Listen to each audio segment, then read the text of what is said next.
अभिनेता विकी कौशलने त्याच्या अभिनयाने चाहत्यांच्या मनावर भुरळ घातली आहे. आजवर अनेक चित्रपटांमधून त्याने त्याचे अभिनय कौशल्य सिद्ध केले. नुकतंच त्याच्या बॅड न्यूज हा चित्रपट प्रदर्शित झाला. लवकरच तो छत्रपती संभाजी राजांच्या भूमिकेतून प्रेक्षकांच्या भेटीला येणार आहे.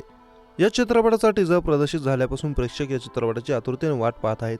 यातील विकीचा जबरदस्त लुक पाहून सर्वच थक्क झाले. या दरम्यान विकीने त्याच्या नव्या चित्रपटाची घोषणा केली. या चित्रपटाचा फर्स्ट लुक त्याने सोशल मीडियावर शेअर केला आहे. यानंतर चाहत्यांची उत्सुकता शिगेला पोचली आहे. उरी, संजू, मन मर्जिया, जरा हटके जरा बचके, सॅम बहादूर, बॅड न्यूज यांसारख्या अनेक चित्रपटातून विकीने चित्रपटसृष्टी आपली छाप सोडली आहे. विकी कौशलला आता स्त्री 2चे निर्माते दिनेश विजन यांनी एका मेगा प्रोजेक्टसाठी साईन केलं.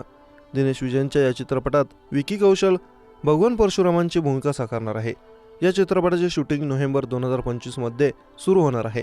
मॅडॉक आणि विकी कौशल या दोघांसाठी हा निसंशयपणे महत्त्वाकांक्षी चित्रपट आहे. चित्रपटाला फ्लोअरवर जाण्यापूर्वी 6 ते 8 महिन्यांपेक्षा जास्त तयारीची आवश्यकता आहे. त्यामुळे या चित्रपटाची सुरुवात 2025 मध्ये केली जाईल.